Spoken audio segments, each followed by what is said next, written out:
Welcome to the Ricky Matthews Show, the show that every single day celebrates the men and women who are making this place such a great place to live, work, and play. Hey, just a quick note. It's been now a little over a week since we changed the name of the show from Coast View. As I've said so many times, Coast View served us so well over such a long period of time.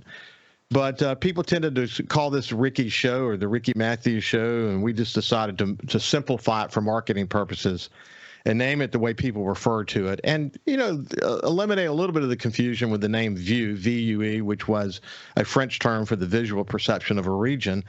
And a lot of great feedback from people. I really appreciate people engaging with the show. It's been great. It's been, when you do something like change the name of the show, it gives you sort of an opportunity to kind of freeze frame the moment, see where you are, look at the numbers, hear from a lot of people. A lot of people support this show. We really appreciate it.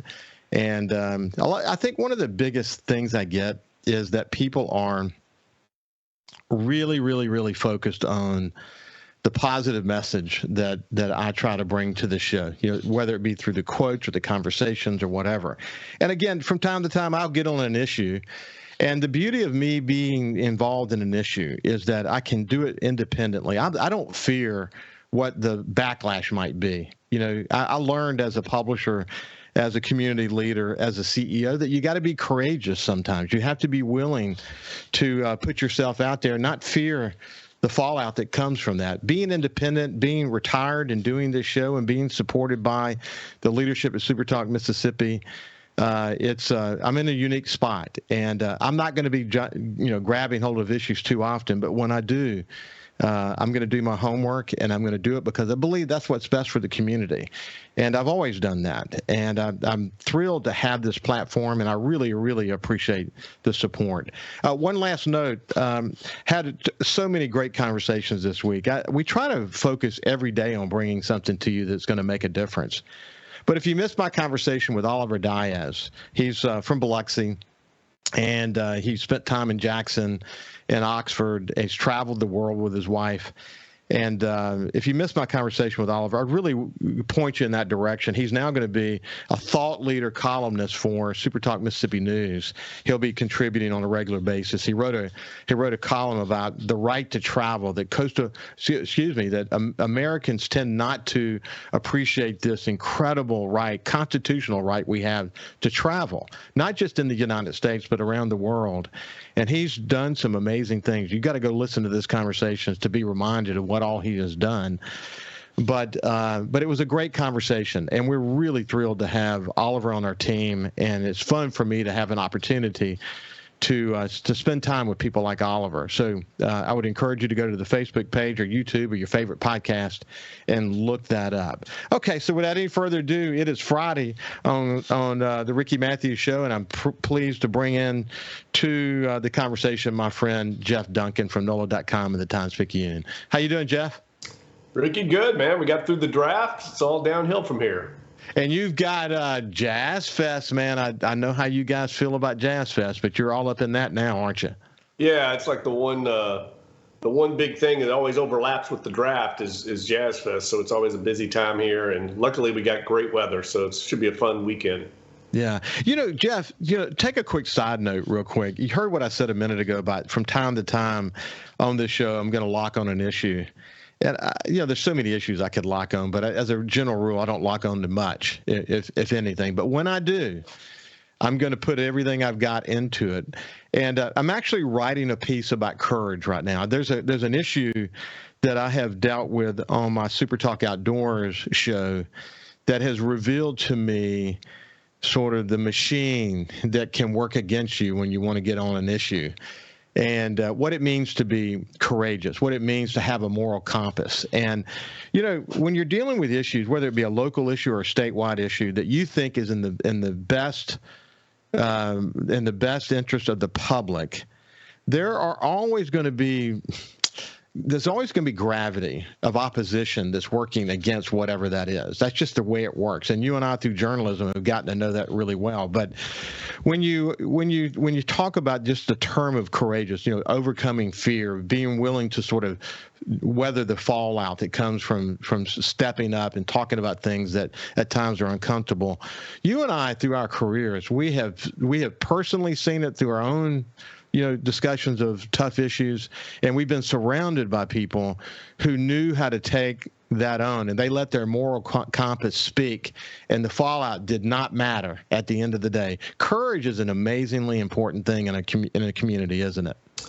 Yeah, I would say, one of the early poems that I embraced was The Road Not Taken by Robert Frost, and I think that's kind of what you're talking about. I mean, the easy road often isn't the right road.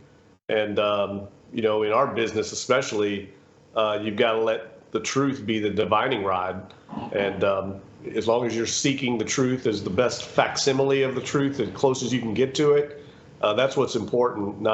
And unfortunately, as you know, Ricky, in this day and age, there's just a lot of image making and perception is so important that people want to distort the truth. And it's our job, at least in the news business, to try and get to the heart and distilled truth of the story. And that often involves some friction and conflict, but you're just trying to shine a light on what you think is the true story, not necessarily what someone wants the story to be portrayed as. Yeah, I know it can be difficult. I'm going to give listeners a great example that you were involved in. I want to read the first two paragraphs to you and just get your reaction to it, and then I'm going to give the listeners an example of one that you're talking that I think is a good example of what you just talked about. Here's the first two paragraphs of what I'm in the process of writing. Courage is defined as doing something when you know you will face pain and grief. For most people, it's about taking what could be a frightening action, but having the capacity to overcome the fear. It's persevering through the fallout in the form of opposing forces who will work overtime to create hardship and difficulties that can come as a result of the action. Throughout my career as a newspaper publisher, community leader, and CEO, I've been honored to work with a collection of people who could be described as courageous. Their courageous actions come in the form of outstanding award-winning journalism, stakes in the dirt around a new direction for the community, or new difficult directions for a company. I've seen courage up front and personal, and I've been shaped by it. So that's what I wrote about it. But one of the things that hit me as it relates to that is your coverage of the changing ownership or the potential change in ownership around the Saints and the Benson family fallout, breaking that story and having people on both sides, members of the family, that's sort of against you. And when you go after a story like that, you got to have resolve, don't you?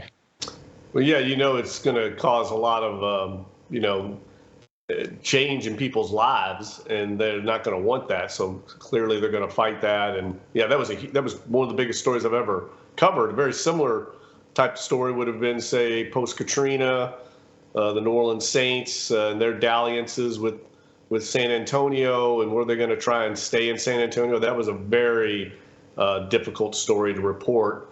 But it was an important story for the city of New Orleans and the Gulf Coast that needed to be told, even though there was a lot of friction on reporting that story. That sometimes as you know, Ricky, the fallout can last years. It can be years of cold shoulder treatment and difficulty in trying to do your job, but it's what we signed up for.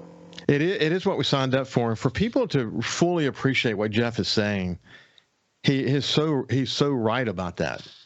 That the fallout is not just the fallout you see immediately. And there's a lot of passive aggressive behavior that happens around you when you lock onto an important issue. So people that you thought you were close to suddenly act like they're close, but then you hear behind the scenes they're doing a different thing.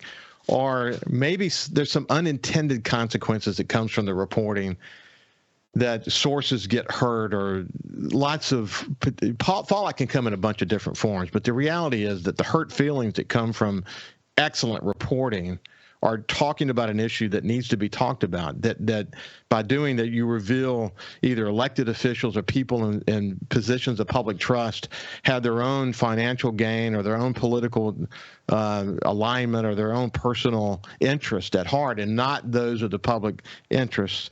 And so the reverberation of that can exponentially just roll down. And the reality is there are hurt feelings that you never even knew about. You may find out 6 months or a year from now that someone was tarnished in some way by your reporting.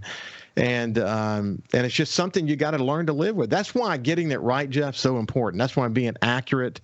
And I used to say to one of the editors that I worked with, I used to say, just because you can do a story doesn't mean you should do the story. Is the fallout that will come from the story worth the public gain from the story? That's a really important calculus you have to take. Hey, in fact, I'll get Jeff's reaction to that on the other side, and then we'll talk about the latest from the Saints. We'll see you after this with Jeff Duncan from NOLA.com and the Times-Picayune. Welcome back to the Ricky Matthews Show. I'm my friend Jeff Duncan from NOLA.com and the Times-Picayune. I was telling Jeff during the break that this opportunity that he and I had to visit, I'm extraordinarily aware of his background. He is an award-winning journalist. He's not just a columnist who writes about sports and the Saints and Pelicans or whatever.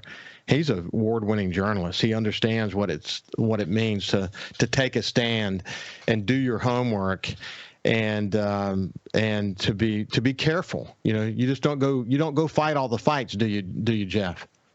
No, and I think in speaking of this profession, I mean, I think our communities and the public rely on us to be watchdogs and to report on things that are important to the community. I think that's the public trust that we built over time, and there's an obligation and responsibility that comes with that. And so, you have to always honor that, and that's how you build your credibility with your readership and with the public. And I can just think back to Katrina coverage and how important that was to the city of New Orleans and the state of Louisiana. And I think it reaped rewards for us down the road with loyalty from the readership.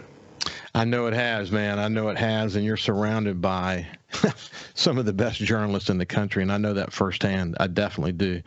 So, look, the draft is come and gone. The undrafted free agency is sort of played out. The Saints have released a couple of guys to make room or whatever. But the reality is, what you guys are writing is that this played out very much what you would expect from the Saints in terms of their mold and how they approach this in terms of character, size, quickness, strength, all these things. Why don't you kind of give your evaluation now that you're looking back and can have hindsight? Well, it was very much like the drafts we've seen before with Jeff Ireland. High character, mature players that were productive at a very high level of college play, a lot of team captains, leadership traits, things that they look for in a player off the field as well as the athletic ability on it. So I don't think, Ricky, they got any superstars in this class. I don't think this draft in general is going to be a draft that we're going to look back on league-wide and think, boy, look at all these all-pro players. But I think the Saints got a lot of very good, solid role players that are going to be key parts of the organization for several years going forward. I just don't think you're going to see a draft like 2017 with Alvin Kamara and Ryan Ramczyk and all those star players they got. That's not what this one looks like it's going to be. What's interesting, as I look back at it, and you think about past drafts, they made a couple of gambles in this case with players that had been injured, that if they're able to emerge from their injuries or their string of injuries, they could be significant picks. But I guess this is something they factor into their decision making. How much of a risk is it worth on some of these players that did have a history of injuries, or maybe coming off a big injury? They could score big on some of those players, couldn't they? Yeah, I think it's all the cost-benefit analysis that they do. But Brian Brzee, the guy you're talking about, the defensive tackle, his injuries were different. So it's not like he had one chronic injury. And I think they grade every player on their health and medical history. And so much due diligence is done. I think they feel very confident about him going forward and being a big part of their team. I mean, he fills a big need on the defensive line. They needed someone that could make plays in defensive interior, especially getting after the quarterback. That's been a weakness, and I think that's what he brings to this team is a penetrating force along the defensive interior. They're fine with Cam Jordan and the guys on the outside. They needed somebody to kind of wreak havoc inside, and that's what he did at Clemson. You know, one of the things, Cam Jordan's been with the Saints for so long, it's easy to forget what kind of career he has had with the Saints. But when you hear these young players coming onto the team and how they talk about him and how he talks about them, you know, the mentoring opportunity that he's going to get, he's a guy that we've kind of taken for granted to some extent because he's been here so long. He's missed one game in his career because of injury. That's insane. I mean, he's the ultimate Iron Man, and we're going to look back on his career as one of the greatest players in the history of the franchise. And he's still playing at a high level. It's like he's defying Father Time. He's obviously not as quick and as fast as he was. None of us are as we age, but he's able to make up for it and compensate with his intelligence and his savvy to where he's still very productive and very effective. And there's no doubt he leads by example in that locker room. Every player can look to him to understand what it really means to be a professional. So, Jeff, what's going on at the Saints right now? So you've got the rookies coming in. Carr's got – I'd be interested to know what Carr is doing these days and how he's beginning to make his mark on the team. What's going on at the Saints organization these days? Well, every team in the league, like the Saints, is having their off-season conditioning program. So they're all out at the facility every day, working out, getting in shape. The rookie minicamp, as you mentioned, is next week, so we'll get the chance to see the rookies for the first time. They'll be in the building for the first time, getting fitted with their equipment and gear. They'll go on the field. And then down the road, we'll have the full team minicamp where everybody's on the field at the same time. So really kind of the off-season program starting to kick into gear right now at Saints camp.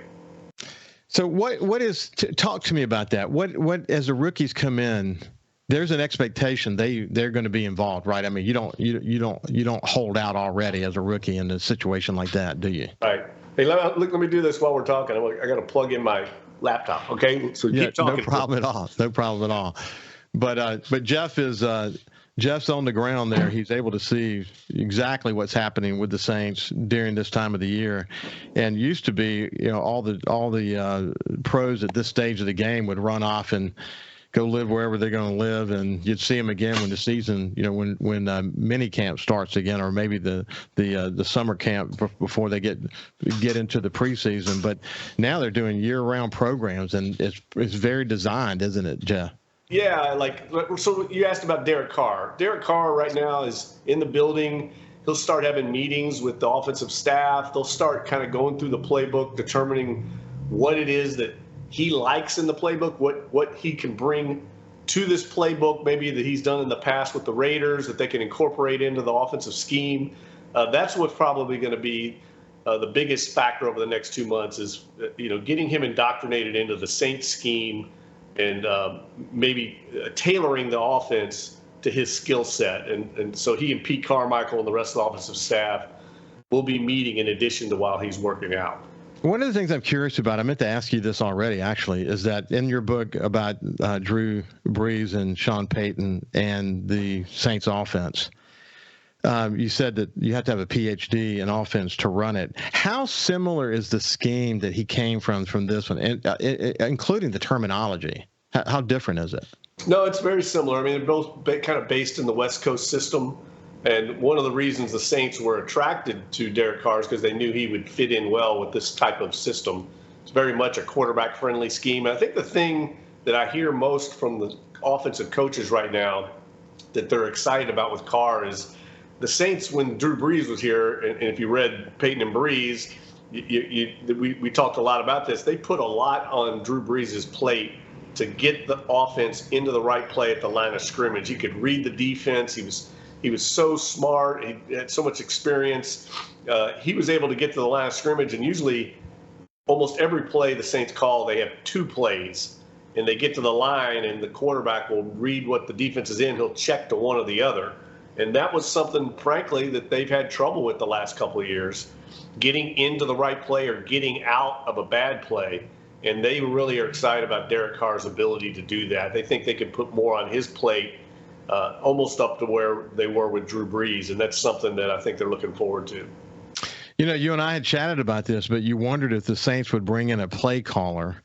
That doesn't appear to have happened. So, you know, what's your thoughts about how that's going to play out going forward? Yeah, no, I mean, this is the loyalty we're seeing from Dennis Allen with Pete Carmichael. He's standing behind Pete and this offensive staff. I think it's a huge issue going forward is, you know, how this offense performs, because Mike Thomas will be back. You got the rookie left tackle, Trevor Penning, who is going to be back. I mean, in the Saints' mind, that's like getting 2 extra first-round draft picks that you add into the offense. So this offense now really has the weapons, I think, to be much more productive than they were last year. So there's a lot of pressure on that role as offensive coordinator and on the offensive staff to produce. Because if you look at what's happened in Carolina and Atlanta this offseason, they have both improved their rosters tremendously. And so I think the Saints go into the season as the favorite in the division, but I think it's going to be much more competitive because I think those 2 clubs have really improved themselves this year. Yeah, it's kind of scary, actually, looking at some of the moves and draft choices that were taken by our competitors in our division. You know, if there were some good players to have been gotten, they got some good players, didn't they? Oh, yeah. I think Bryce Young is terrific. I think Carolina immediately is going to improve 4 or 5 wins just by having him in the building. There's going to be a transition. Any rookie is going to face that, but everything you read about Bryce Young, everything I hear, all the people that I respect, he's a can't-miss prospect, kind of a generational talent, and that immediately upgrades Carolina. They've really been trying to chase finding a franchise quarterback for a decade or so since Cam Newton left, and you know, this is the guy I think that they landed on. He's clearly the best player in the draft. Well, next week we'll talk more about the defense and specifically the new defensive coaches and how they're gelling with Dennis Allen, et cetera. It'd be interesting to hear your take on that. But we're out of time for today. It has been a pleasure to catch up with you, my friend. Have a great time at the Jazz Fest. Thanks, Ricky. We'll talk next week. Take care. You bet. We'll see you after this break.